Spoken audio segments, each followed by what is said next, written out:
So heat and thermodynamics part 1 చూసినారని అనుకుంటున్నాను. Part 1లో మీకు చాలా వరకు సాల్వ్ చేసినాను. ఐ హోప్ మీకు అర్థమైందని అనుకుంటున్నాను. ఆ లెక్చర్ ఎంజాయ్ చేసినారని అనుకుంటున్నాను. ఈ పార్ట్ 2తో మనము ఈసెట్ 2024కి సంబంధించిన వీడియో సిరీస్ అంతా కంప్లీట్ చేసేస్తున్నాం ఇక్కడికి. అంటే ఇంకా టెక్నికల్ పరంగా ఎంపీసీ పరంగా ఇంకా ఏమి జనరల్గా మాట్లాడనీకి వస్తానేమో, కానీ ఇవన్నీ అయితే ఇంకేం చేయను. డన్. బికాస్ చాలా కంటెంట్ చేసినాం యూట్యూబ్కి. Which type of ideal gas will have the largest value of CP minus CV. So CP minus CV అంటే ఏంటండి? జనరల్గా CP minus CV equal to R. మీరు ఒక డెరివేషన్ కూడా చేస్తుంటారు, universal gas constant. So R value అనేది జనరల్గా ఏమవుతుందండి? అన్నిటికీ కూడా సేమ్ వాల్యూ ఉంటుంది. నేను ఆల్రెడీ చెప్పేటప్పుడు చెప్పినాను, ఇందాక యూనివర్సల్ గ్యాస్ కాన్స్టెంట్ గురించి చెప్పేటప్పుడు లాస్ట్ వీడియోలో చెప్పినాను. Next, in thermodynamics heat and work or. ఇప్పుడు దీని గురించి ఎక్స్ప్లెనేషన్ అడగొద్దు దయచేసి, బికాస్ అంత ఎక్స్ప్లెనేషన్ ఇచ్చేంత టైం లేదు. సింపుల్గా నేను మాట చెప్తాను. హీటు వర్క్ అనేవి జనరల్గా పాత్ ఫంక్షన్స్ అంటారండి, పాత్ ఫంక్షన్స్ అంటారు. సో ఇదొక్కటి నేను ఇప్పుడు వరకు అయితే ఏది బైహార్ట్ చేయమని చెప్పలేదు. ఇదొక్కటి మాత్రం అలానే గుర్తుపెట్టుకోండి. కావాలంటే మీకు ఈసెట్ అయిపోయిన తర్వాత చెప్తా పాత్ ఫంక్షన్ అంటే ఏంది అని చెప్పేసి. చలో next question. Which of the following processes must violate the first law of thermodynamics. So first law of thermodynamics ఏం చెప్తుందండి? జనరల్గా dQ equal to dU plus డిడబ్ల్యూ అని చెప్పేసి చెప్తుంది. సో ఇప్పుడు వాడు ఏం చెప్తున్నాడు? ఆప్షన్ ఏ చూడండి, డబ్ల్యూ గ్రేటర్ దాన్ 0. ఓకే, ఇది గ్రేటర్ దాన్ 0 అంట. నెక్స్ట్ క్యూ గ్రేటర్ దాన్ 0, ఇది గ్రేటర్ దాన్ 0 అంట. ఇప్పుడు ఇది లెస్ దాన్ 0 అంటున్నాడు. లెస్ దాన్ 0 అంటున్నాడు. అవుతుందా? అవ్వదా? అవ్వదు. ఎందుకు? జనరల్గా డీక్యూ అనేది ఎక్కువ ఉంటుంది. ఇప్పుడు సపోజ్ ఇది 800 అనుకున్నాం అనుకో, ఇది 600 అన్నాం అనుకో, ఇప్పుడు డియూ ఎంత అవుతుంది? 200 ఎంతో అవుతుంది. సో ఆబ్వియస్లీ లెస్ దాన్ 0 అయ్యే ఛాన్స్ ఇలా లేదు కదా. సో వాడు ఏం చెప్తున్నాడు? Must violate. సో ఏది వైలేట్ చేస్తుంది? ఆప్షన్ ఏనే వైలేట్ చేస్తుంది. నేను ఇంకా 2-3 ఆప్షన్ చూడొచ్చు అనుకున్నా, కానీ ఛాన్స్ లేదు. ఫస్ట్ ఆప్షనే వైలేట్ చేస్తుంది. So direct. ఓకేనా? సో సింపుల్ ఇది కామన్ సెన్స్ అండి. సో ఇది గ్రేటర్ దాన్ 0 ఉంది, ఇది గ్రేటర్ దాన్ 0 ఉంది. అండ్ క్లియర్గా మనకేం తెలుసు? డీక్యూ అనేది డిడబ్ల్యూ కంటే ఎక్కువ ఉండాలి. టోటల్ ఓవరాల్ ఎనర్జీ అనేది ఎక్స్టర్నల్ వర్క్ కంటే ఎక్కువ ఉండాలి. సో ఆ లాజిక్ ప్రకారం వీడు ఖచ్చితంగా గ్రేటర్ దాన్ 0నే అయ్యి ఉంటాడు. లెస్ దాన్ 0 అయ్యే ఛాన్సే లేదు. అంతే. Next, an ideal gas at 27 degrees Celsius is compressed adiabatically to 8/27th of its original value. So వీడు ఏం చెప్తున్నాడు? T1 వచ్చేసి 27 డిగ్రీ సెల్సియస్ అంటే కెల్విన్స్లో రాసుకుంటే ఎంత? 300 కెల్విన్. ఓకే, నెక్స్ట్ ఒక వాల్యూమ్ని కంప్రెస్ చేస్తున్నాడంట. వాల్యూమ్ V2 ఎంత? 8/27th of initial value V1 అనుకుందాం. అయిపోయింది. సో రైజ్ ఇన్ టెంపరేచర్ ఎంత అంటున్నాడు? అంటే T2 మైనస్ T1 ఎంత అంటున్నాడు. రైజ్ ఇన్ టెంపరేచర్ అంతా ఇంతే కదా. T2 కనుక్కుంటాము. T2 కనుక్కొని T2 మైనస్ T1 చేస్తే అదే రైజ్ ఇన్ టెంపరేచర్. అంతేనా? ఫైనల్ టెంపరేచర్ ఎంత అయితే వస్తుందో ఇనీషియల్లోంచి సబ్ట్రాక్ట్ చేస్తే వచ్చేదే రైజ్ ఇన్ టెంపరేచర్. సో అడియాబాటికల్లీ అన్నప్పుడే టీకి వీకి రిలేషన్ ఒకటి ఉందండి. ఏమవుతుంది అంటే TV power gamma -1 is equal to constant. ఇది స్టాండర్డ్. సో ఇక్కడ నుంచి T2/T1 ఏం రాసుకోవచ్చు? మామూలుగా ఇది ఎలా రాసుకోవచ్చు అండి? T is inversely proportional to 1/V power gamma -1. So దీని నుంచి ఇలా రాసుకుంటారు. సో ఇప్పుడు ఇది ఎలా రాసుకోవచ్చు? T2/T1 equal to V1/V2 whole power gamma -1. అంతేనా? సో గామా వాల్యూ వాడు ఆల్రెడీ ఇచ్చేసాడు. So T2 is equal to T1 value ఎంత? T1 value 300 kelvin into V1/V2. V1/V2 ఎంత? 27/8 ఇక్కడ నుంచి. సో V2/V1 ఎంత అవుతుందండి? 8/27 అవుతుంది. సో V1/V2 ఎంత అవుతుంది? 27/8 హోల్ పవర్ గామా -1 5/3 -1 అంటే ఎంత? 2/3. సో 300 ఇంటూ దీన్ని ఎలా రాసుకోవచ్చండి? 3² అని రాసుకోవచ్చా? సారీ, 3³ అని రాసుకోవచ్చా? అంటే 3/2 హోల్ క్యూబ్ అని రాసేయచ్చా? Whole power 2/3. So 3 cancel. So ఎంత వస్తుంది చెప్పండి? 300 ఇంటూ 3² 9, 2² 4. So 4 1s 475 sir. అంతేనా? సో ఇప్పుడు ఎంత వస్తుంది చెప్పండి? 45 4 9 7 63 675 కెల్విన్ వస్తుంది. కానీ వాడికి కావాల్సింది ఇది కాదు. వాడు ఆప్షన్స్లో ఖచ్చితంగా 675 కూడా ఇచ్చే ఉంటాడు కన్ఫ్యూజ్ చేయడానికి. వాడికి కావాల్సింది ఏంది, రైజ్ ఇన్ టెంపరేచర్ ఎంత అంటున్నాడు. సో ఎంత టెంపరేచర్ రైజ్ అయింది, 675లోంచి ఇనీషియల్ టెంపరేచర్ ఎంత ఉండింది, ఇనీషియల్ టెంపరేచర్ 300 ఉండింది. సో ఆన్సర్ ఎంత, 375 కెల్విన్ టెంపరేచర్ అనేది రైజ్ అయింది. సో కన్ఫ్యూజ్ అవ్వద్దు, దయచేసి కన్ఫ్యూజ్ అవ్వద్దు. కన్ఫ్యూజ్ అయ్యే స్కోప్ ఉంది ఈ క్వశ్చన్లో. సో అంటే confuse in the sense mistake చేయడానికి స్కోప్ ఉంది. సో దయచేసి జాగ్రత్తగా చూసి అటెంప్ట్ చేయండి, ఓకేనా. Next, a system is provided with 200 calories of heat. So 200 calories అన్నప్పుడే 200 × 4.2 చేసేయడమే. సో ఎంత వస్తుంది, 840 జూల్ వస్తుంది, అంతేనా. సో ఇది DQ అంటున్నాడు, సప్లైడ్ అంటున్నాడు కాబట్టి. And work done by the system is, so external work done ఎంత, 40 జూల్ అంటున్నాడు. ఇప్పుడు ఇంటర్నల్ ఎనర్జీ ఎంత అంటున్నాడు. సో ఆబ్వియస్లీ ఎంత, 840 - 40 ఎంత వస్తుందండి, 800 joule, 800 joule. So increased by 600 joule, decreased by 800 joule, increased by 800 joule, decreased by 50 joule. So option C correct, అంతే, simple. అన్నీ వాడు ఈ క్వశ్చన్ మీద చాలా క్వశ్చన్స్ ఉన్నాయి. ఈ particular first law of thermodynamics మీద, అది ఈ పర్టికులర్ పాయింట్ మీద చాలా క్వశ్చన్స్ ఉన్నాయి. సో DQ అనేది ఏం చెప్తున్నాం, ఏదైతే హీట్ ఎనర్జీ సప్లై చేస్తున్నామో అది, అండ్ DU అనేది change in internal energy, and DW వచ్చేసి ఎక్స్టర్నల్ వర్క్ డన్. సో ఇది సింపుల్గా చెప్పాలంటే. Next the temperature of n moles of an ideal gas is increased from T to 4T through a process for which pressure P is equal to AT power -1 where A is constant. Then the work done by the gas is.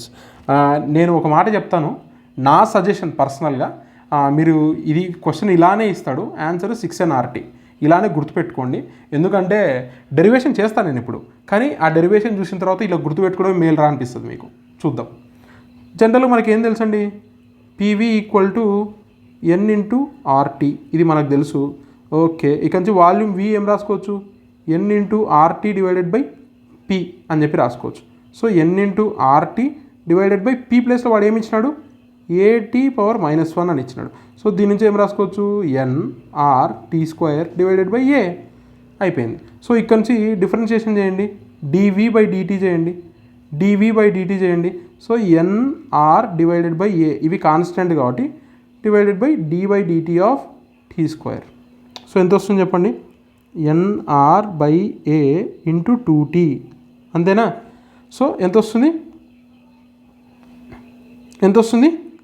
2nRT / A.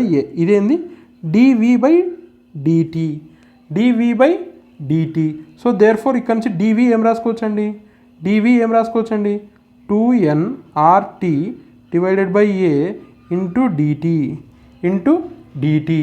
Then మనకు work done కనుక్కోమంటున్నాడు. So work done direct మనం ఎలా కనుక్కోవచ్చండి, integration of PdV. నేను ఇందాక చెప్పిన already PV curve అని చెప్పేసి ఒకటి చెప్పినాను లాస్ట్ వీడియోలో. PV కర్వ్ ఏరియా కనుక్కున్నాం అంటే ఏరియా అండర్ PV కర్వ్ ఏమి ఇస్తుంది మనకు, జనరల్గా వర్క్ డన్ ఎంత అయితే ఉందో అంత ఇస్తుంది. So between T1 to T2 మనం ఇంటిగ్రేట్ చేసామంటే వచ్చేదే వర్క్ డన్, అయిపోయింది straight. So integration of T to 4T, P value ఎంత ఇచ్చినాడు, AT ఇన్వర్స్, అంతేనా, ఇంటూ dV వాల్యూ ఎంత ఇచ్చినాడు, 2nRT / A × dt, అంతేనా. ఏ క్యాన్సల్, T ఇన్వర్స్ పోతుంది. సో ఇంకా మిగిలింది ఏముంది, between T to 4T 2nR dt. So 2nR constant కాబట్టి బయటికి లాగేయండి, integral 1 dt between T to 4T. So 2nR integrate చేస్తే ఎంత, T, ఇంటిగ్రల్ 1 dt ఎంత, T. So between T to 4T. So చేయండి, ఎంత వస్తుంది, 2nR × 4T - T, అంతేనా. Higher limit minus lower limit, లేదా upper limit minus lower limit. So 2nR × 3T ఎంత వస్తుంది, 6nRT. సో ఇంత చేయాల్సింది ఉంటుంది. ఇంత డ్రామా మీరు చేయగలరు అంటే వెల్ అండ్ గుడ్. కానీ ఎగ్జామ్లో మనకి ఇంత టైం ఉండదు కాబట్టి, స్టాండర్డ్ ఇలానే ఇస్తాడు కాబట్టి హ్యాపీ, డైరెక్ట్గా ఆన్సర్ గుర్తుపెట్టుకోండి, అంతేనా. నెక్స్ట్ క్వశ్చన్ పోదామా. When an ideal gas with pressure P and volume V are compressed isothermal compression చేసినప్పుడు. సో ఐసోథర్మల్ కంప్రెషన్ చేసినప్పుడు ఏం చెప్తున్నాడు, V2 = 1/4 టైమ్స్ ఆఫ్ V1, అంతేనా. వాల్యూమ్ అనేది 1/4 కంప్రెస్ చేస్తున్నాడు. ఇప్పుడు ప్రెషర్ ఎంతంట, P1 వచ్చిందంట. Next, when the same gas is compressed polytropically, so ఇలా కంప్రెస్ చేసినప్పుడు అంటే సేమ్ ఒక ఈక్వేషన్ ఇచ్చినాడు, PV/1.5 = కాన్స్టెంట్. సో ఇక్కడ గామా అనేది 1.5 అవుతుంది అంతే. ఇప్పుడు volume same V2 = 1/4 times of V1 ఇలా కంప్రెస్ చేసినప్పుడు ప్రెషర్ ఇక్కడ ఎంత వస్తుందంట, P2 వస్తుందంట. దెన్ P2/P1 ఏంది అంటున్నాడు. సో నేను ఒక షార్ట్ కట్ చెప్తాను దీనికి. P2/P1 అంటే లెంతీ ప్రొసీజర్ ఇది యాక్చువల్గా. సో షార్ట్ కట్ ఎలా చేయొచ్చు అంటే n⁻1 - గామా, ఇది short cut, straight short cut. n⁻1 - gamma. n అంటే ఏం లేదమ్మా, ఎంత అయితే కంప్రెస్డ్ పోర్షన్ ఉందో అది. సో P2/P1 = 1/4 హోల్ పవర్ 1 - 1.5, అంతేనా. 1 - 1.5, సో 0.5 అవుతుంది. 1/4 హోల్ పవర్ -0.5, అంతేనా. సో దీన్ని ఏం రాసుకోవచ్చు, 2⁻−2 అని రాసుకోవచ్చు. హోల్ పవర్ పైన -1/2 అని చెప్పి రాయొచ్చు. సో 2 క్యాన్సిల్, ఏం మిగిలింది, 2⁻−1 హోల్ పవర్ 1, సో 2 ఎంత, 2 అయిపోయింది, స్ట్రైట్. ఇది ఒక షార్ట్ కట్, మీరు ఎగ్జామ్లో కావాలంటే యూజ్ చేసుకోవచ్చు. అండ్ ఇక్కడ కండిషన్స్ ఏం చెప్పినాము, ఒకటి ఐసోథర్మల్ కంప్రెషన్, ఇంకొకటి పాలీట్రాపికల్ కంప్రెషన్. సో ఇది గుర్తుపెట్టుకోండి. ఇది యాక్చువల్గా తెలంగాణ ఈసెట్లో అడిగినాడు అనుకుంటా, వాళ్ళకి ఇది చాలా హెల్ప్ అవ్వచ్చు ఈ క్వశ్చన్. నెక్స్ట్ మళ్ళీ మనోడు వచ్చాడు, Carnot engine. So a Carnot engine ఒక్క నిమిషం, ఇదో క్వశ్చన్ కొంచెం పెద్దగా ఉంది. A Carnot engine whose efficiency is 40%. So efficiency 40% అంట, =1 - సింక్ బై సోర్స్ టెంపరేచర్, అంతేనా. సో మనకు తెలుసు receives heat at 500 Kelvin. So receive చేసుకుంటుంది అంటే రిసీవ్ చేస్తుంది, ఇన్పుట్ వస్తుంది. సో ఖచ్చితంగా ఇది ఏమైంటుందండి, ఖచ్చితంగా అది దేని అయింటుంది, సోర్స్ టెంపరేచర్ అయింటుంది, అంతేనా. సోర్స్ టెంపరేచర్ రిసీవ్ చేస్తుంది కాబట్టి. సో దీని నుంచి T సింక్ ఎంత వస్తుంది చెప్పండి, T₀ ఎంత వస్తుంది చెప్పండి, 1 - 0.4, 0.6. సో సింక్ టెంపరేచర్ ఎంత, 500 × 0.6 అంటే 300 Kelvin. ఓకే, ఒక స్టెప్ అయిపోయింది. Next, if the efficiency is 50%, the source temperature, ఇప్పుడు సోర్స్ టెంపరేచర్ ఎంత అంటున్నాడు. సో 1 - సింక్ టెంపరేచర్ ఎంత, 300 / సోర్స్ టెంపరేచర్ కావాలి. So T source, so 300 / source temperature = 1 - 0.5 అవుతుంది. సో దేర్ఫోర్ సోర్స్ టెంపరేచర్ ఎంత చెప్పండి, 300 / 0.5 ఎంత చేస్తే ఎంత, 600 Kelvin వస్తుంది. అయిపోయింది, సింపుల్ క్వశ్చన్. మనకు ఆల్రెడీ నేను లాస్ట్ వీడియోలో క్లియర్గా చెప్పినాను. మామూలుగా efficiency of Carnot engine formula ఏంది, 1 - sink temperature by source temperature. ఇది లాస్ట్ వీడియోలో కూడా నేను చెప్పినాను క్లియర్గా. సో ఇది కార్నాట్ ఇంజన్ కూడా రెగ్యులర్ క్వశ్చన్స్ లాగా అనిపిస్తుంది actually. So last question, the value of CP - CV. నేను చెప్పినాను already, the value of CP - CV, ఇది ఒక డెరివేషన్ కూడా మీకు. సో డైరెక్ట్లీ R, ఇది కూడా one of the previous questions in Telangana ECET, if I'm not wrong. So ఇవి questions అండి, 20 క్వశ్చన్స్ దగ్గర చేసినాము. ఎందుకంటే లాస్ట్ వీడియోలో నేను ఒకటే క్వశ్చన్లో 2 చెప్పినాను, అందుకని అక్కడ 11 అయినాయి, ఇది ఈసారి 9. So that's it for heat and thermodynamics. And ఇక్కడితో వీడియో సిరీస్ అనేది కంప్లీట్గా స్టాప్ చేస్తున్నాను. ఫిజిక్స్కి అండ్ ఆల్సో మ్యాథ్స్, కెమిస్ట్రీ అన్నిటికీ స్టాప్ చేస్తున్నాను. So all the very best for ECET 2024. And evening నేను లైవ్కి వస్తాను, అరౌండ్ 5:30 ఆ టైంకి లైవ్కి వస్తాను. సో మనం ఒకసారి ఫైనల్ వర్డింగ్ మాట్లాడేసుకుందాం, మంచి చెడ్డలు మాట్లాడేసుకుందాం లాస్ట్. ఓకేనా. ఈ వీడియో నచ్చితే కనుక లైక్ కొట్టండి ఫర్ ద లాస్ట్ టైం. ఓకేనా. Thank you, have a great day and all the very best. పీస్ఫుల్గా ఉండండి, ఏం కాదు, మనం సక్సెస్ కాబోతున్నాం, డోంట్ వరీ. ఓకేనా. Thank you.